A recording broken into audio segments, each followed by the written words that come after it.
Guys, praise the Lord. कैसे हैं आप? आशा करती हूँ आप सब बहुत अच्छे हैं और हम सब भी प्रभु यीशु मसीह की दया से अच्छे हैं। और आज मैं बनाने वाली हूँ एक ऐसी रेसिपी जो कि सिर्फ आप सर्दियों में ही बनाकर खा सकते हैं, गर्मियों में बिल्कुल बनाकर नहीं खा सकते। अब आप सोच रहे होंगे कि ऐसी कौन सी रेसिपी है जिसको हम गर्मियों में नहीं खा सकते और सर्दियों में ही खा सकते हैं। तो गाइस, एक ऐसी चटनी जिसे पंजाबी में शीट बोला जाता है और ये बनाकर तब खाया जाता है जबकि बहुत ज़्यादा सर्दी जुकाम और ठंड लग गई हो, क्योंकि ये चटनी जो है गर्म होती है। और ये चटनी मेरे को मेरी एक सिस्टर इन लॉ है, उन्होंने तब सजेस्ट की थी जब मेरी बहुत ज़्यादा तबीयत ख़राब थी। मैं जब से गांव से आई थी बहुत ज़्यादा तबीयत ख़राब हो रही थी, कफ खांसी और बहुत ज़्यादा सर में दर्द, और मुझे बहुत ज़्यादा ठंड लगी क्योंकि गांव का माहौल बहुत ठंडा था और वहाँ पे पता तो नहीं चला।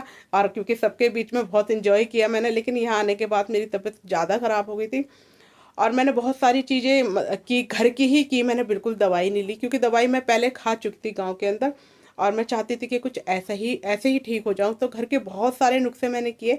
कभी मैंने काढ़ा बना के पिया, कभी मैंने बेसन का सीरा पिया, कभी मैंने लौंग और दालचीनी और उसके अंदर मैंने अजवाइन डाल के उसका काढ़ा बना के पिया। मतलब कहने का कि मैंने घर के नुस्खों से ही अपने आप को ठीक कर लिया। उसी बीच मेरी एक सिस्टर इन लॉ हैं, उनसे मेरी बात हुई और उन्होंने मुझे बताया कि आप ऐसा एक पंजाबी में शीट होता है, आप उन्हें बनाकर खाइए। मुझे बताया, फिर मैंने कुछ वीडियोस देखी और मेरे को पता चला ये वाली चटनी जो गाइस, जैसे नॉर्मल चटनी हम बनाते हैं धनिया टमाटर हरी मिर्च की, तो उसके अंदर क्या है, लहसुन की मात्रा एक दो कली की होती है ना। मतलब ज़्यादा नहीं होती ले। और फिर हम वो चटनी हम ज़्यादा भी खा सकते हैं। लेकिन गाइस, ये वाली चटनी जो मैं बता रही हूँ पंजाबी शीट, ये जो है कम मात्रा में खाई जाती है क्योंकि ये चटनी गर्म होती है। क्यों गर्म होती है? क्योंकि इसमें बहुत ज़्यादा मात्रा में क्या है, आप लहसुन और अदरक को लेकर एक साथ उसको पीस लेते हैं और उसका एक अच्छा मिश्रण बनाकर तैयार करते हैं और उसका हम क्या है, शीट बनाते हैं। कैसे बनाते हैं इसके लिए आपको मेरी आगे वीडियो चलकर देखनी पड़ेगी। तो चलिए मेरे साथ। तो लीजिए गाइस, मैं आ गई हूँ अपने किचन के अंदर और पंजाबी शीट बनाने के लिए मैंने रफली कट कर लिया है प्याज। और हम इसको तब तक पकाएंगे जब तक कि ये बढ़िया सा एक कलर में ना आ जाए। तो लीजिए गाइस, बहुत ही बढ़िया सा कलर प्याज का आ चुका है और ये जो प्याज का जो कलर आया ना, यही इस चटनी की जान है, जो इस चटनी के अंदर बहुत ही अच्छी फ्रेगनेंस को लेकर आएगा और जब आप इसे खाएंगे तो बहुत अच्छा स्वाद आपके मुंह में आने वाला है। साथ ही मैंने ऐड कर दिया इसके अंदर हरी मिर्च और फिर रफली कट किए हुए टमाटर। इन सभी चीज़ों को अच्छे से हमने अलटते पलटते हुए मिक्स करना है। फिर गाइस, हम इसके अंदर ऐड करेंगे अपने सभी वो मनपसंद मसाले जिनको हम रेगुलर खाते हैं, जैसे कि स्वाद अनुसार नमक,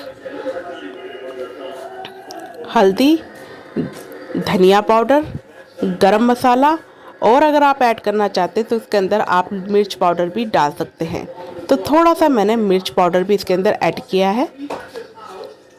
ये है धनिया पाउडर, नमक, हल्दी, धनिया पाउडर और थोड़ी सी लाल मिर्च पाउडर जो तीखी नहीं है ज़्यादा, और फिर थोड़ा सा गरम मसाला और बहुत ही बढ़िया सी खुशबू आने के लिए हमने इसके अंदर ऐड किया है हींग।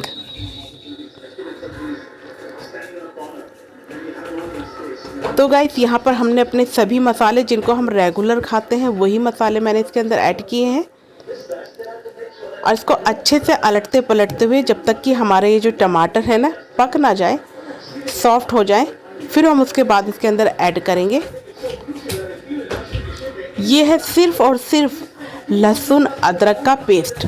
हाँ जी, बिल्कुल सही सुना, लहसुन अदरक का पेस्ट, क्योंकि इसी को क्या है पंजाबी में शीट कहा जाता है, जो कि गरम चटनी कही जाती है।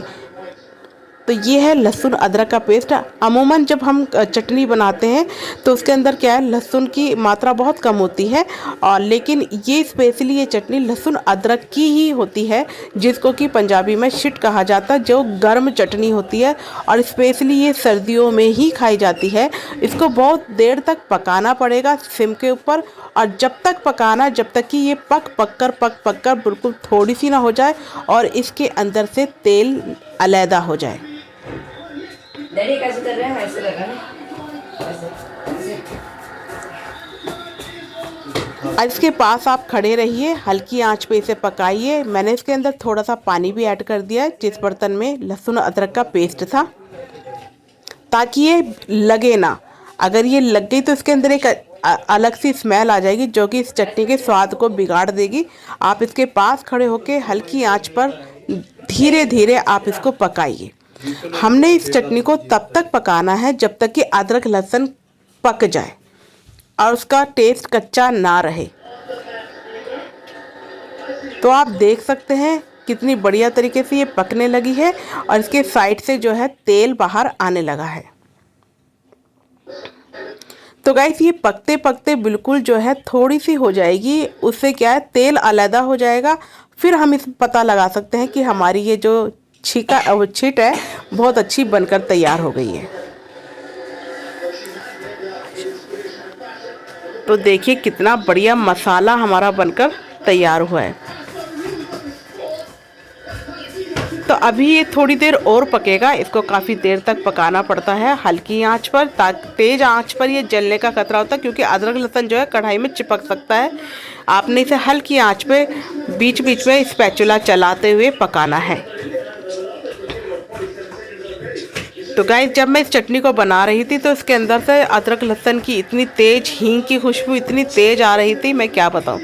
अब यहाँ पर लहसुन अदरक जो है अच्छे से पक चुका है और मैं ऐड कर रही हूँ इसके अंदर धनिया। तो यहाँ पर मैंने धनिया को इसके भी अंदर ऐड कर दिया और अलटते पलटते हुए मैं इन सभी चीज़ों को मिक्स कर दूंगी। और अभी इसके साथ मैं और थोड़ी देर तक इसे पकाने वाली हूँ। लास्ट में गाइस ये बिल्कुल इतनी अच्छी मतलब इतनी कम हो जाएगी और तेल इसके आसपास रहेगा, वही पहचान है कि चटनी पूरी तरीके से पक चुकी है। तो आप देख सकते हैं इसका कलर भी चेंज हो चुका है, साइड में तेल आ चुका है और ये चटनी पूरी तरीके से पक चुकी है। तो गाइस मैं तो बीच बीच में थोड़ा सा टेस्ट करके भी देख रही थी कि लहसुन अदरक कच्चा तो नहीं है। तो इतने अच्छे से ये पक चुकी थी कि लहसुन अदरक जो है ना उसका जो तीखापन था लेकिन वो कच्चा नहीं था। क्योंकि ये चटनी गर्म है तो अदरक अपना मतलब जो उसका नेचर है वो तो उसने रखना ही है कि उसके अंदर एक चटपटापन होता है, वो उसका बना हुआ था।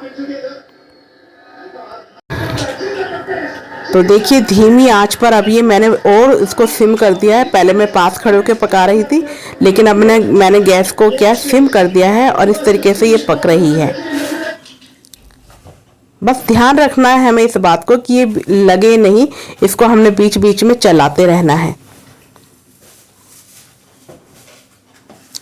तो गाइस ये चटनी जो है धीमी आंच पर इतनी टेस्टी बनकर तैयार होगी और इतनी बढ़िया कि आप इसे दाल चावल के साथ, पराठे के साथ, आप सब्जी रोटी के साथ इसे थोड़ा सा लेकर सर्दियों में खाएंगे तो उससे क्या है आपकी बॉडी में गर्माश बनी रहेगी। साथ ही सर्दियों में होने वाली तकलीफ जैसे कि सर्दी, खांसी, जुकाम, छाती में ठंड लग जाना, आप पंजाबी शीट बनाकर खाइए। इससे क्या आपको बहुत आराम मिलेगा क्योंकि ये चटनी होती ही गर्म है। अदरक लहसुन जो है आप सबको मालूम है, दादी नानी के समय से चलता आ रहा है कि ये चीज़ें इतनी गर्म होती है और घर के नुस्खे कभी नुकसान नहीं करते हैं। और मुझे जब तकलीफ हुई तो मैंने ये बनाकर खाई और मुझे बहुत आराम मिला और मैंने घर की चीज़ों से ही अपने आप को ठीक किया। देखिए दवाई तो हम खा सकते हैं, उससे आराम भी जल्दी आ जाता है, लेकिन हमें बहुत बार क्या है दवाइयों का एक तरफ जब हमारे अच्छा इफेक्ट होता है तो दूसरी तरफ उसका एक साइड इफेक्ट भी होता है। और ऐसा नहीं है कि मैं दवाई नहीं खाती हूँ या दवाई मैंने नहीं खाई। जब मैं गाँव में थी अपने ससुराल में, वहाँ मैंने दवाई खाई थी, लेकिन फिर भी मैंने सोचा क्यों ना मैं घर की चीज़ों से ही ठीक हूँ। और मेरी एक सिस्टर इन लॉ है, उन्होंने सजेस्ट किया कि आप मेडिसिन ना खाकर आप घर की चीज़ें ही करिए। जैसे कभी मैंने स्टीम ले ली, कभी मैंने काढ़ा बना के पी लिया, कभी मैंने सूप बनाकर पी लिया, बेसन का सीरा पी लिया और अपने आप को इसी तरीके से मैं करती रही और फिर मैं ठीक हो गई।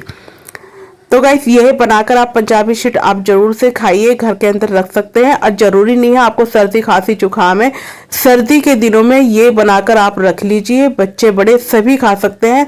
आप इसको जैसे हम दूसरी चटनियों को बहुत बहुत ज़्यादा खा लेते हैं, हमने बहुत बहुत ज़्यादा नहीं खानी है, हमने थोड़ी सी खानी है क्योंकि अदरक और लहसुन से ये चटनी बनकर तैयार हो रही है और इसकी ज़्यादा मात्रा भी हमने नहीं लेनी है। थोड़ी सी मात्रा में हमने क्या टेस्ट के लिए इसे खाना जिससे हमारी बॉडी के अंदर गर्माश भी बनी रहेगी। दूसरा, अगर हमें खांसी जुकाम कफ वगैरह, उससे भी क्या है हमें काफ़ी आराम आने वाला है। तो यहाँ पर देखिए बिल्कुल बढ़िया तरीके से हमारी पंजाबी शीट बनकर तैयार हो गई है। एकदम तेल अलग हो गया और जितनी ये ज़्यादा थी अब ये इसकी क्वांटिटी भी जो है कम हो गई है। यही पहचान है कि ये बहुत ही बढ़िया तरीके से पक चुकी है। आप देख सकते हैं इसका कलर भी बिल्कुल चेंज हो गया है और इतनी अच्छी इसकी खुशबू आ सकती है। आप इसे पराठे के ऊपर स्प्रेड करके भी खा सकते हैं, ब्रेड के ऊपर भी स्प्रेड करके खा सकते हैं, आप दलिया खिचड़ी के साथ भी आप इसे खा सकते हैं। गाइस, आप जब तक बनाएंगे नहीं तब तक आपको कुछ पता नहीं चलेगा। आप इसे जरूर से ट्राई कीजिएगा, फिर आप मुझे बताइएगा कि जब आपने बनाया कि आपको कैसा लगा। तो गाइस, ये बहुत ही अच्छी है, बहुत ही फायदेमंद चटनी है सर्दियों के लिए और जरूर से बनाएं। मैं मिलती हूँ आपको नई वीडियो के साथ, तब तक के लिए जय माता की, bye bye, God bless you.